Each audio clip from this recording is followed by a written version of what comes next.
Carta de una condenada. La carta del más allá apareció por primera vez en un libro de revelaciones y profecías, junto con otras narraciones.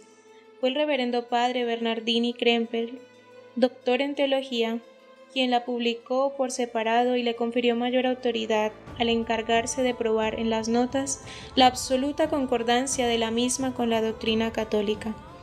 Entre los manuscritos dejados en su convento por una religiosa, que en el mundo se llamó Clara, se encontró el siguiente testimonio.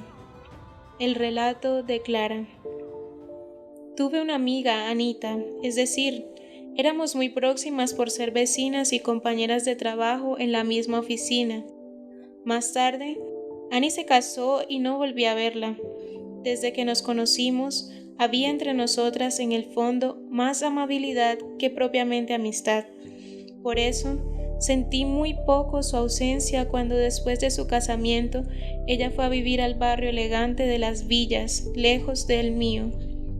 Durante mis vacaciones en el lago de Garda, Italia, en septiembre de 1937, recibí una carta de mi madre en la que me decía: Anita murió en un accidente automovilístico. La sepultaron ayer en Bois-Rienboeuf. Me impresioné mucho con la noticia. Sabía que mi amiga no había sido propiamente religiosa. ¿Estaría preparada para presentarse ante Dios? ¿En qué estado la habría encontrado su muerte súbita?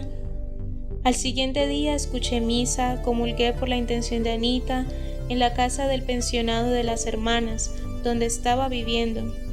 Rezaba fervorosamente por su eterno descanso y por esta misma intención ofrecí la Santa Comunión. Durante todo el día percibí un cierto malestar, que fue aumentando por la tarde. Dormí inquieta. Me desperté de improviso, escuchando algo así como una sacudida en la puerta del cuarto. Encendí la luz. El reloj indicaba las 12:10. Nada. Tampoco ruidos. Tan solo las olas del lago de Garda golpeando monótonas contra el muro del jardín del pensionado. No había viento. Ya conservaba la impresión de que al despertar encontraría, además de los golpes de la puerta, un ruido de brisa o viento parecido al que producía mi jefe de la oficina, cuando el mal humor tiraba sobre mi escritorio una carta que lo molestaba. Reflexioné un instante si debía levantarme. No, todo es más que sugestión, me dije. Mi fantasía está sobresaltada por la noticia de la muerte. Me di vuelta en la cama, recé algunos Padre Nuestros por las ánimas y me dormí de nuevo. Soñé entonces que me levantaba de mañana a las 6 yendo a la capilla. Al abrir la puerta del cuarto, me encontré con una cantidad de hojas de carta. Levantarlas, reconocer la letra de Anita y dar un grito fue cosa de un segundo. Temblando, las sostuve en mis manos. Confieso que quedé aterrorizada de que no pude rezar. Apenas respiraba. Nada mejor que huir de allí, salir al aire libre. Me arreglé rápidamente, puse la carta dentro de mi cartera y salí enseguida. Subí por el tortuoso camino entre olivos, laureles y quintas de la villa, más allá del conocido camino gardesano. La mañana aparecía radiante. En los días anteriores yo me detenía cada 100 pasos, maravillada por la vista que ofrecía el lago y la isla de Garda. El suavísimo azul del agua me refrescaba, como una niña que mira admirada a su abuelo. Así contemplaba extasiada al ceniciento monte Baldo, que se levanta en la orilla opuesta del lago hasta los 2200 metros de altura. Ese día no tenía ojos para todo eso. Después de caminar un cuarto de hora, me dejé caer maquinalmente sobre un banco ubicado entre los cipreses, donde la víspera había leído con placer La doncella Teresa.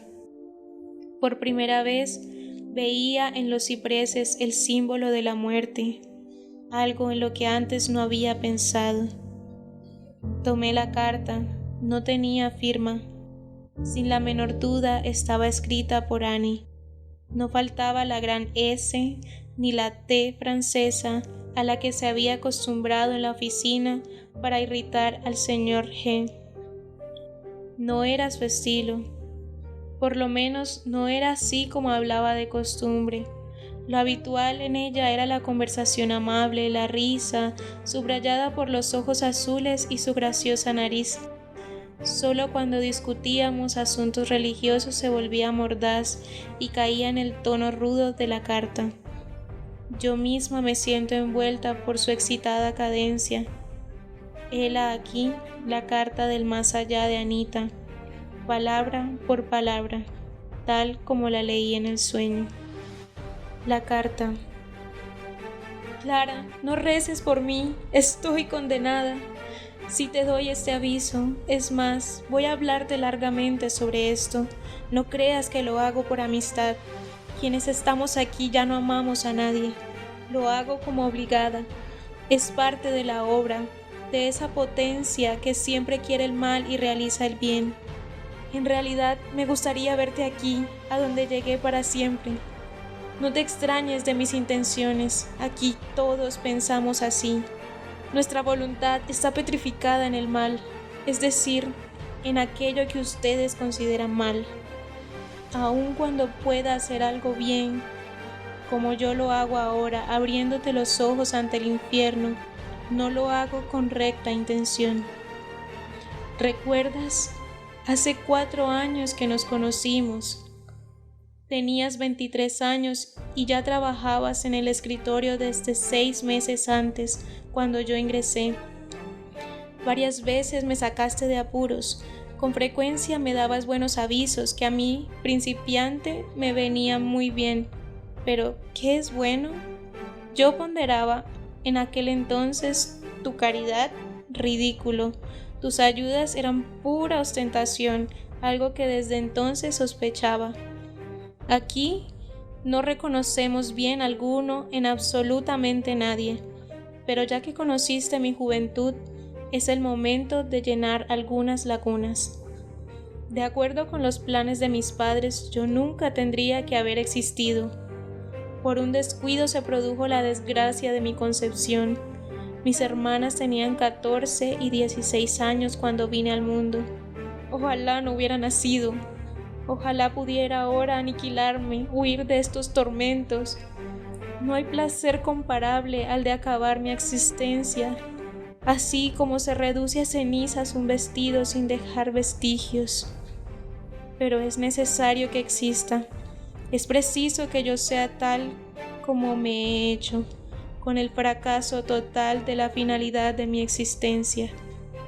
Cuando mis padres, entonces solteros, se mudaron del campo a la ciudad, perdieron el contacto con la iglesia.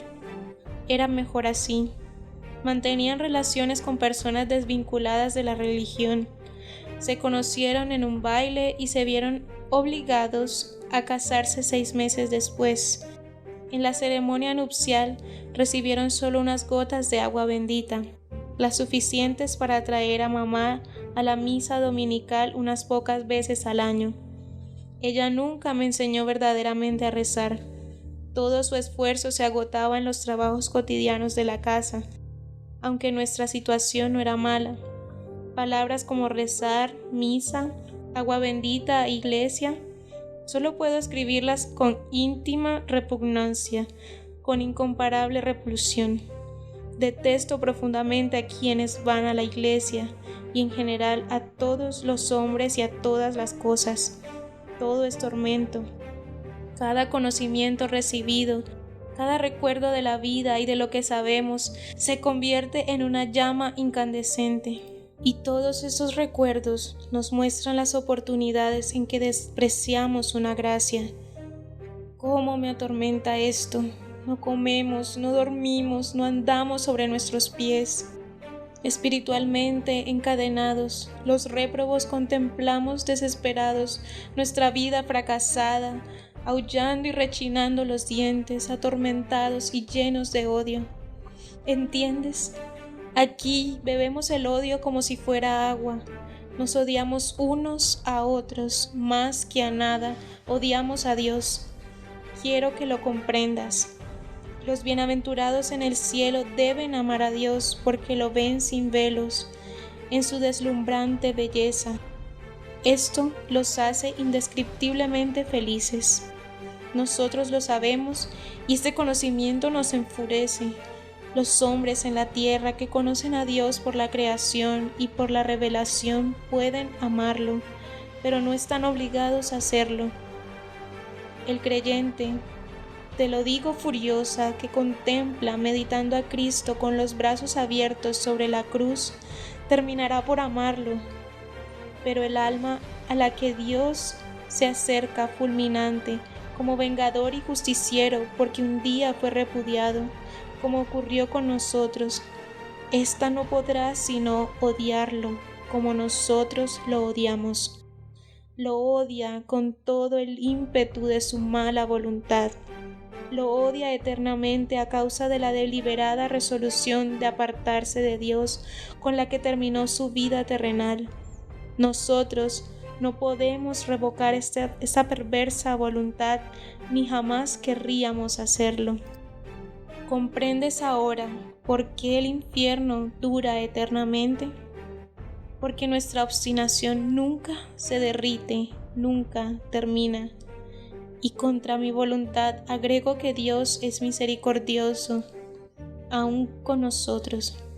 Digo, contra mi voluntad, porque, aunque diga estas cosas voluntariamente, no se me permite mentir, que es lo que querría. Dejo muchas informaciones en el papel contra mis deseos. Debo también estrangular la avalancha de palabrotas que querría vomitar. Dios fue misericordioso con nosotros porque no permitió que derramáramos sobre la tierra el mal que hubiéramos querido hacer. Si nos lo hubiera permitido, habríamos aumentado mucho nuestra culpa y castigo. Nos hizo morir antes de tiempo, como hizo conmigo, o hizo que intervinieran causas atenuantes. Dios es misericordioso porque no nos obliga a aproximarnos a Él más de lo que estamos en este remoto lugar infernal. Eso disminuye el tormento. Cada paso más cerca de Dios me causaría una aflicción mayor que la que te produciría un paso más rumbo a una hoguera. Te desagradé un día al contarte, durante un paseo, lo que dijo mi padre pocos días antes de mi comunión. Alégrate, Anita, por el vestido nuevo. El rezo no es más que una burla. Casi me avergüenzo de tu desagrado. Ahora me río. Lo único razonable de toda aquella comedia era que se permitiera comulgar a los niños a los 12 años. Yo ya estaba en aquel entonces bastante poseída por el placer del mundo. Sin escrúpulos dejaba a un lado las cosas religiosas. No tomé en serio la comunión. La nueva costumbre de permitir a los niños que reciban su primera comunión a los 7 años nos produce furor. Empleamos todos los medios para burlarnos de esto, haciendo creer que para comulgar debe haber comprensión. Es necesario que los niños hayan cometido algunos pecados mortales. La blanca hostia será menos perjudicial entonces que si la recibe cuando la fe, la esperanza y el amor, frutos del bautismo, escupo sobre todo esto, todavía están vivos en el corazón del niño. ¿Te acuerdas que yo pensaba así cuando estaba en la tierra? Vuelvo a mi padre. Peleaba mucho con mamá. Pocas veces se lo dije, porque me avergonzaba. ¡Qué cosa ridícula la vergüenza! Aquí todo es lo mismo. Mis padres ya no dormían en el mismo cuarto. Yo dormía con mamá. Papá lo hacía en el cuarto contiguo, donde podía volver a cualquier hora de la noche. Bebía mucho y se gastó nuestra fortuna. Mis hermanas estaban empleadas, decían que necesitaban su propio dinero. Mamá comenzó a trabajar. Durante el último año de su vida, papá la golpeó muchas veces, cuando ella no quería darle dinero. Conmigo, él siempre fue amable. Un día te conté un capricho del que quedaste escandalizada. ¿Y de qué no te escandalizaste de mí? Cuando devolví 2 veces un par de zapatos nuevos porque la forma de los tacos no era bastante moderna. En la noche en que papá murió, víctima de una apoplejía, ocurrió algo que nunca te conté, por temor a una interpretación desagradable. Hoy, sin embargo, debes saberlo. Es un hecho memorable. Por primera vez, el espíritu que me atormenta se acercó a mí. Yo dormía en el cuarto de mamá. Su respiración regular revelaba un sueño profundo. Entonces escuché pronunciar mi nombre. Una voz desconocida murmuró: ¿qué ocurriría si muere tu padre? Ya no lo quería a papá desde que había empezado a maltratar a mi madre. En realidad no amaba absolutamente a nadie. Solo tenía gratitud hacia algunas personas que eran bondadosas conmigo. El amor sin esperanza de retribución en esta tierra solamente se encuentra en las almas que viven en estado de gracia. No era ese mi caso. Ciertamente, él no morirá, le respondí al misterioso interlocutor. Tras una breve pausa, escuché la misma pregunta. Él no va a morir, repliqué con brusquedad. Por tercera vez me preguntaron: ¿qué ocurrirá si muere tu padre? Me representé en ese momento en la imaginación el modo como mi padre volvía muchas veces, medio ebrio, gritando, maltratando a mamá, avergonzándonos frente a los vecinos. Entonces respondí con rabia: bien, es lo que se merece, que muera. Después todo quedó en silencio. A la mañana siguiente, cuando mamá fue a ordenar el cuarto de papá, encontró la puerta cerrada. Al mediodía la abrieron por la fuerza. Papá, semidesnudo, estaba muerto sobre la cama. Al ir a buscar cerveza al sótano, debió sufrir una crisis mortal. Desde hacía tiempo que estaba enfermo. ¿Habrá hecho depender Dios de la voluntad de su hija, con la que el hombre fue bondadoso, la obtención de más tiempo y ocasión de convertirse? Marta y tú me hicieron ingresar en la asociación de jóvenes. Nunca te oculté que consideraba demasiado parroquiales las instrucciones de las 2 directoras, las señoritas X. Los juegos eran bastante divertidos. Como sabes, llegué en poco tiempo a tener allí un papel preponderante. Eso era lo que me gustaba. También me gustaban las excursiones. Llegué a dejarme llegar algunas veces a confesar y comulgar. Para decir la verdad, no tenía nada que confesar. Los pensamientos y las palabras no significaban nada para mí, y para acciones más groseras todavía no estaba madura. Un día me llamaste la atención. Ana, si no rezas más, te perderás. Realmente yo rezaba muy poco, y ese poco siempre a disgusto, de mala voluntad. Sin duda tenías razón. Los que arden en el infierno o no rezaron o rezaron poco. La oración es el primer paso para llegar a Dios.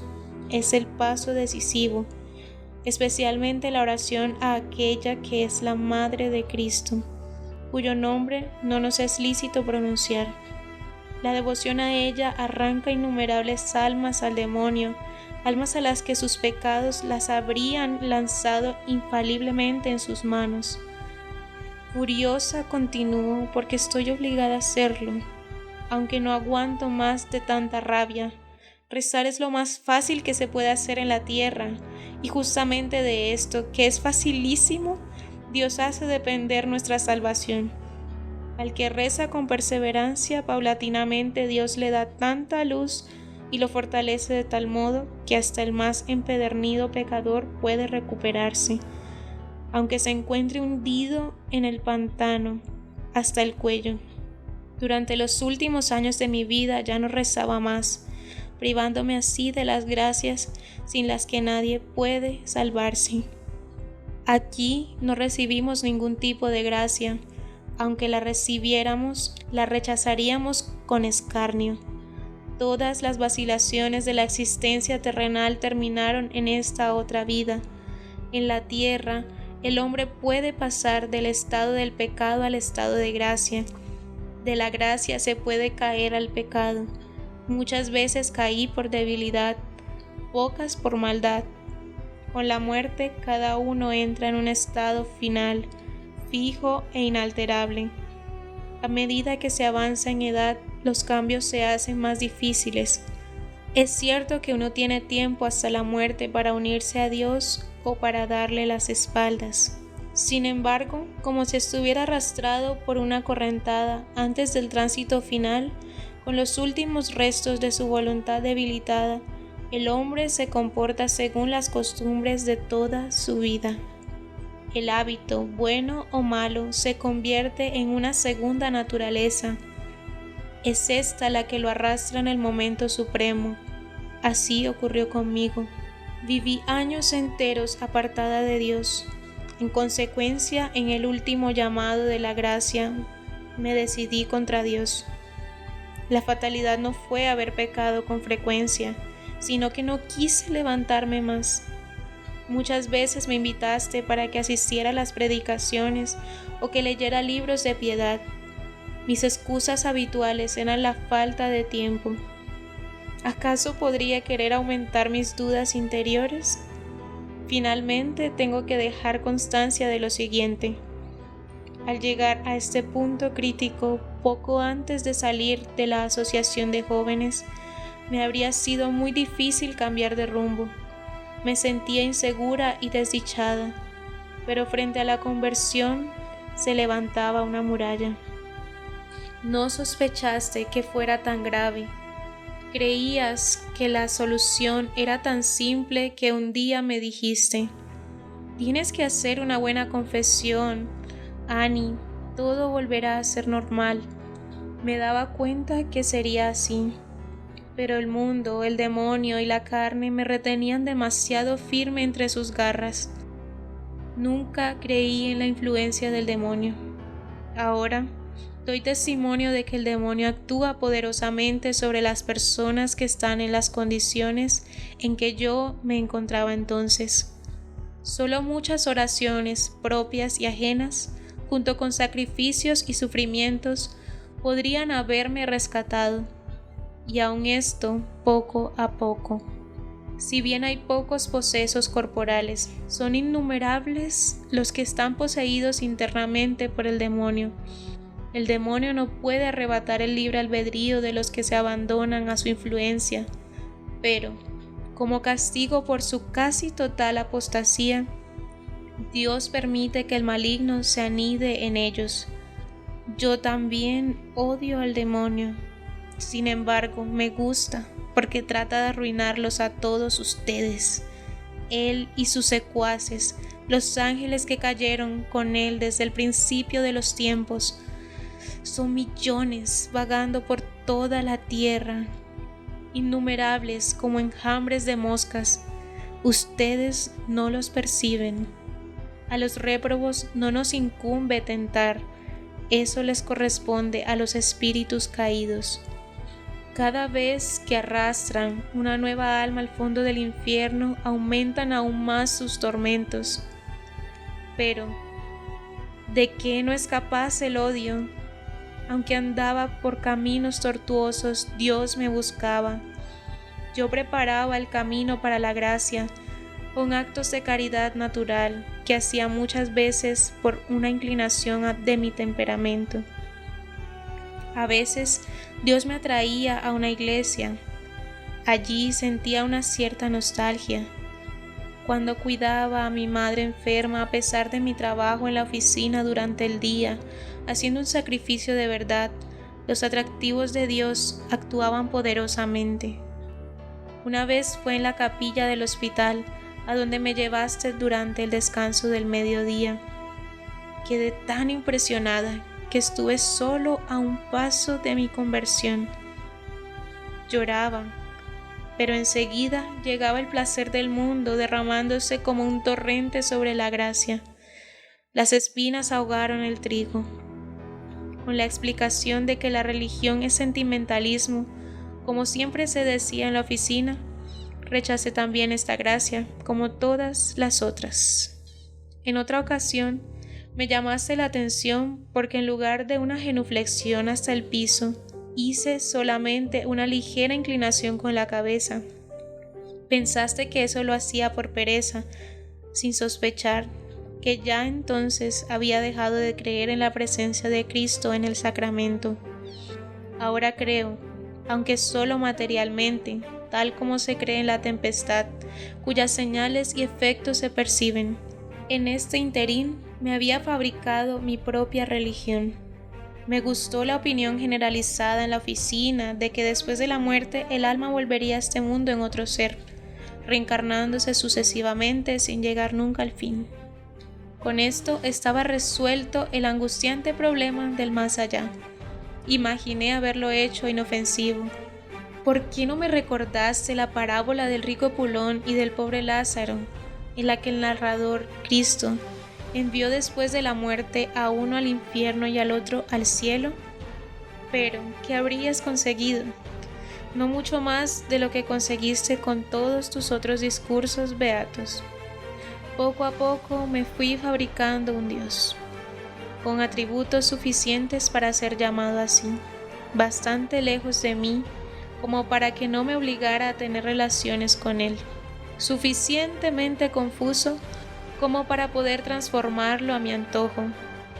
De este modo, sin cambiar de religión, yo podía imaginarlo como el Dios panteísta del mundo o pensarlo poéticamente como un Dios solitario. Este Dios no tenía cielo para premiarme, ni infierno para asustarme. Yo lo dejaba en paz. En esto consistía mi culto de adoración. Es fácil creer en lo que agrada. Con el transcurso de los años, estaba bastante persuadida de mi religión. Se vivía bien así, sin molestias.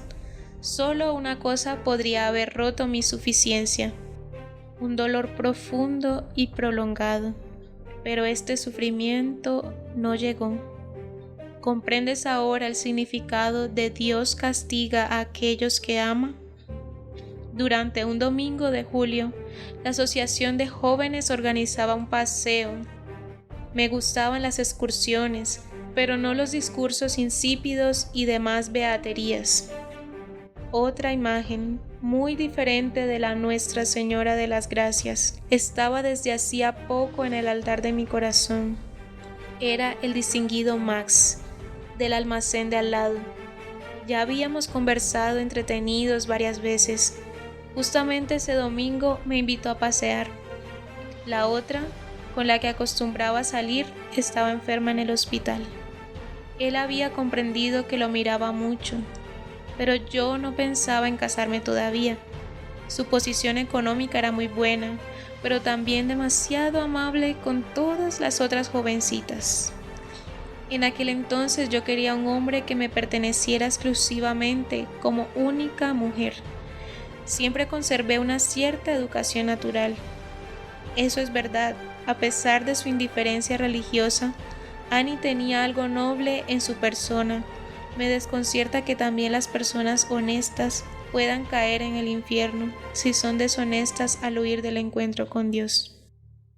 En este paseo, Max me colmó de amabilidades. Nuestras conversaciones, es claro, no eran sobre la vida de los santos como la de ustedes.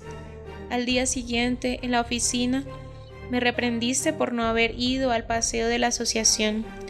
Cuando te conté mi diversión del domingo, tu primera pregunta fue: ¿escuchaste misa? Tonta. ¿Cómo podríamos ir a misa si salimos a las 6 de la mañana? Me acuerdo que muy exaltada te dije: el buen Dios no es tan mezquino como lo son los curas. Ahora debo confesar que Dios, a pesar de su infinita bondad, considera todo con más seriedad que todos los sacerdotes juntos. Después de este primer paseo con Max, fui solamente una vez más a la asociación en las fiestas de Navidad. Algunas cosas me atraían, pero en mi interior ya me había separado de todas ustedes. Los bailes, el cine, los paseos continuaban. A veces peleábamos con Max, pero yo sabía cómo retenerlo. Odié mucho a mi rival, que al salir del hospital se puso furiosa. En realidad, eso me favoreció. La calma distinguida que yo mostraba produjo una gran impresión en Max, que se inclinó definitivamente por mí. Conseguí encontrar la forma de denigrarla.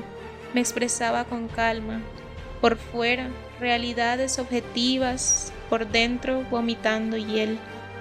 Estos sentimientos y actitudes conducen rápidamente al infierno.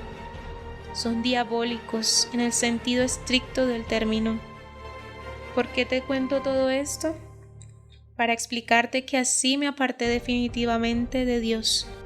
En realidad, Max y yo no llegamos muchas veces al extremo de la familiaridad. Me daba cuenta que me rebajaría sus ojos si le concedía toda la libertad antes de tiempo. Por eso supe controlarme. Realmente yo estaba siempre dispuesta para todo lo que consideraba útil. Tenía que conquistar a Max. Para eso, ningún precio era demasiado alto. Nos fuimos amando poco a poco porque ambos teníamos valiosas cualidades que podíamos apreciar mutuamente. Yo era habilidosa, eficiente, de trato agradable. Retuve a Max con firmeza y conseguí, al menos durante los últimos meses antes del casamiento, ser la única que lo poseía. En eso consistió mi apostasía, en hacer mi Dios con una criatura. En ninguna otra cosa pude realizarse más plenamente la apostasía como en el amor a una persona del otro sexo, cuando ese amor se ahoga en la materia. Esto es su encanto, su aguijón y su veneno. La adoración que tenía por Max se convirtió en mi religión. En ese tiempo, en la oficina, yo arremetía virulentamente contra los curas, los fieles, las indulgencias, los rosarios y demás estupideces. Trataste de defender con una cierta inteligencia todo lo que yo atacaba, aunque quizás sin sospechar que en realidad el problema no estaba en esas cosas. Lo que yo buscaba era un punto de apoyo. Todavía lo necesitaba para justificar racionalmente mi apostasía. Estaba sublevada contra Dios. No te dabas cuenta. Creías que todavía era católica. Por otra parte, yo quería ser llamada así. Inclusive pagaba la contribución para el culto, porque un cierto reaseguro nunca viene mal. Es posible que tus respuestas a veces dieran en el blanco, pero no me alcanzaban porque no te concedía razón. A raíz de esas relaciones sobre bases falsas, fue pequeño el dolor de nuestra separación con motivo de mi casamiento. Antes de casarme me confesé y comulgué una vez más. Era una formalidad. Mi marido pensaba igual. Si era una formalidad, ¿por qué no cumplirla? Ustedes dicen que una comunión así es indigna. Bien, después de esa comunión indigna, logré un cierto sosiego en mi conciencia. Esa comunión fue la última. Nuestra vida conyugal transcurría en general en armonía. En casi todos los puntos teníamos la misma opinión. También en esto, no queríamos cargar con hijos. En realidad, mi marido quería tener uno solo naturalmente. Finalmente conseguí que él renunciara a ese deseo. Lo que más me gustaba eran los vestidos, los muebles lujosos, las reuniones mundanas, los paseos en automóvil y otras distracciones. Fue un año de placer el que me dio entre mi casamiento y mi muerte repentina. Todos los domingos íbamos a pasear en auto o visitábamos a los parientes de mi marido. Me avergonzaba de mi madre. Esos parientes se destacaban en la vida social igual que nosotros, pero en mi interior, sin embargo, nunca fui feliz. Había algo indeterminado que me corroía. Mi deseo era que al llegar la muerte, la que sin duda demoraría mucho todavía, todo acabara. Ocurría tal como yo lo había escuchado de niña durante una plática. Dios recompensa en este mundo toda obra buena que se haga. Si no puede premiarla en la otra vida, lo hace en la tierra. Inesperadamente recibí una herencia de la tía Lotte. Mi marido tuvo la suerte de ver sus ingresos notablemente aumentados. Así pude instalar confortablemente una casa nueva. Mi religión estaba muriendo, como un resplandor crepuscular en un firmamento lejano. Los bares de la ciudad, los hoteles y los restaurantes por los que pasábamos en nuestros viajes no nos acercaban a Dios. Todos los que lo frecuentaban vivían como nosotros, de fuera hacia adentro, no de dentro hacia afuera. Si durante los viajes de vacaciones visitábamos una célebre catedral, tratábamos de divertirnos con el valor artístico de sus obras primas. Los sentimientos religiosos que irradiaban, especialmente las iglesias medievales, yo los neutralizaba criticando circunstancias accesorias de un hermano lego que nos guiaba. Criticaba su negligencia en el aseo, criticaba el comercio de los piadosos monjes que fabricaban y vendían licor, criticaba el eterno repique de campanas llamando a los sagrados oficios, diciendo que el único fin era ganar dinero. Así era como conseguía apartar a la gracia cada vez que me llamaba. Especialmente descargaba mi mal humor frente a algunas pinturas de la Edad Media, representando al infierno en libros, cementerios y otros lugares. Allí el demonio asaba las almas sobre fuego rojo o amarillo, mientras sus compañeros con largas colas le traen más víctimas. Clara, el infierno puede ser dibujado, pero nunca exagerado. Siempre me burlaba del fuego del infierno. Acuérdate de una conversación durante la cual te puse un fósforo encendido bajo la nariz preguntándote: ¿así huele? Apagaste enseguida la llama. Aquí nadie consigue hacerlo. Te digo más. El fuego del que habla la Biblia no es el tormento de la conciencia. Fuego es fuego. Debe ser interpretado al pie de la letra cuando aquel dijo: apartaos de mí, malditos, id al fuego eterno. Al pie de la letra. ¿Y cómo puede ser tocado un espíritu por el fuego material?, preguntarás. ¿Y cómo puede sufrir tu alma en la tierra si pones el dedo sobre una llama? Tampoco tu alma se quema, mientras tanto el dolor lo sufre todo el individuo. Del mismo modo, nosotros estamos aquí espiritualmente presos al fuego de nuestro ser y de nuestras facultades. Nuestra alma carece de la agilidad que le sería natural. No podemos pensar ni querer lo que querríamos. No te sorprendas de mis palabras. Es un misterio contrario a las leyes de la naturaleza material. El fuego del infierno quema sin consumir. Nuestro mayor tormento consiste en saber que nunca veremos a Dios. ¿Cómo puede atormentarnos tanto esto si en la tierra nos era indiferente? Mientras el cuchillo está sobre la mesa, no te impresiona. Le ves el filo, pero no lo sientes. Pero si el cuchillo entra en tus carnes, gritarás de dolor. Ahora sentimos la pérdida de Dios. Antes solo pensábamos en ella. No todas las almas sufren igual. Cuanto mayor fue la maldad, cuanto más frívolo y decidido, tanto más le pesa al condenado la pérdida de Dios, tanto más lo sofoca la criatura de que abusó. Los católicos que se condenan sufren más que los de otras religiones, porque recibieron y desaprovecharon, por lo general, más luces y mayores gracias. Los que tuvieron mayores conocimientos sufren más duramente que los que tuvieron menos. El que pecó por maldad sufre más que el que cayó por debilidad, pero ninguno sufre más de lo que mereció. Oh, si esto no fuera verdad, tendría un motivo para odiar. Un día me dijiste: nadie va al infierno sin saberlo. Eso le habría sido revelado a una santa. Yo me reía mientras me atrincheraba en esa reflexión. Siendo así, siempre tendré tiempo suficiente para volver atrás. esta revelación es exacta. Antes de mi muerte repentina, es verdad, no conocía al infierno tal como es. Ningún ser humano lo conoce, pero estaba perfectamente enterada de algo. Si mueres, me decía, entrarás en la eternidad como una flecha directamente contra Dios. Habrá que aguantar las consecuencias. Como te dije, no volví atrás. Perseveré en la misma dirección, arrastrada por la costumbre con la que los hombres actúan cuando más envejecen. Mi muerte ocurrió así.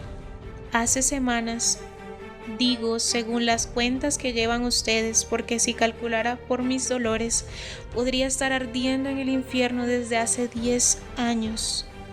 Mi marido y yo salimos en otra excursión dominguera, que fue la última para mí. El día estaba radiante de sol, me sentía muy bien, como pocas veces. Sin embargo, me traspasaba un presentimiento siniestro. Inesperadamente, en el viaje de regreso, mi marido y yo fuimos enceguecidos por los faros de un automóvil que venía en sentido contrario a gran velocidad. Max perdió el control del vehículo. ¡Jesús! Se me escapó de mis labios. No como oración, sino como grito. Sentí un dolor aplastante, comparado con el tormento actual, una bagatela. Después perdí el sentido. ¡Qué extraño! Aquella misma mañana, sin explicación, había surgido en mi mente este pensamiento. Por una vez podrías ir a misa. Era como una súplica. Un no claro y decidido cortó el curso de la idea. Con esas cosas tengo que terminar definitivamente. Es decir, asumí todas las consecuencias. Ahora las soporto. Lo que ocurrió después de mi muerte lo sabes. La suerte de mi marido, de mi madre, lo que ocurrió con mi cadáver, mi entierro, lo sé por una intuición natural que tenemos todos los que estamos aquí. Del resto de lo que ocurre en el mundo poseemos un conocimiento confuso. Sabemos lo que se refiere a nosotros. De este modo, veo el lugar donde vives. Desperté de improviso en el momento de mi muerte. Me encontré inundada por una luz ofuscante. Era el mismo sitio donde había caído mi cadáver. Sucedió como en el teatro. Cuando se apagan las luces de la sala, sube el telón y aparece una escena trágicamente iluminada. La escena de mi vida. Como un espejo, mi alma se mostró a sí misma. Vi las gracias desperdiciadas y pisoteadas, desde mi juventud hasta el último no frente a Dios. Me sentí como un asesino, al que llevan ante el tribunal para ver a la víctima exánime. ¿Arrepentirme? Nunca. ¿Avergonzarme? Jamás. Mientras tanto, no conseguía permanecer bajo la mirada de Dios a quien rechazaba. Solo tenía una salida, la fuga. Así como Caín huyó del cadáver de Abel, así mi alma se proyectó lejos de esta visión de horror. Este era el juicio particular. Habló el invisible juez. Apártate de mí. De inmediato mi alma, como una sombra amarilla de azufre, se despeñó al lugar del eterno tormento. Así terminó la carta de Anita sobre el infierno. Las últimas palabras eran casi ilegibles, tan torcidas estaban las letras. Cuando terminé de leer la última línea, la carta se convirtió en cenizas. ¿Qué es lo que escucho? En medio de los duros términos de las palabras que imaginaba haber leído, resonó el dulce tañido de una campana. Me desperté de inmediato. Estaba acostada en mi cuarto, la luz matinal entraba por la ventana, las campanadas de las Ave Marías llegaban de la iglesia parroquial. ¿Todo había sido un sueño?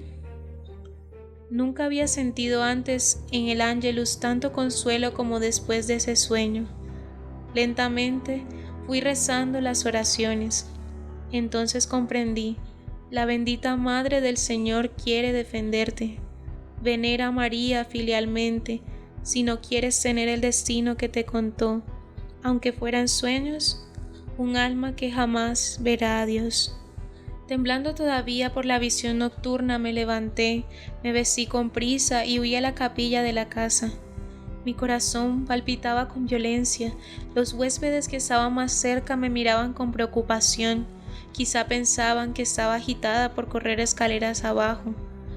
Una bondadosa señora de Budapest, un alma sacrificada, pequeña como una niña, miope, aún fervorosa en el servicio de Dios, de gran penetración espiritual, me dijo por la tarde en el jardín: «Señorita, nuestro Señor no quiere ser servido con excitación».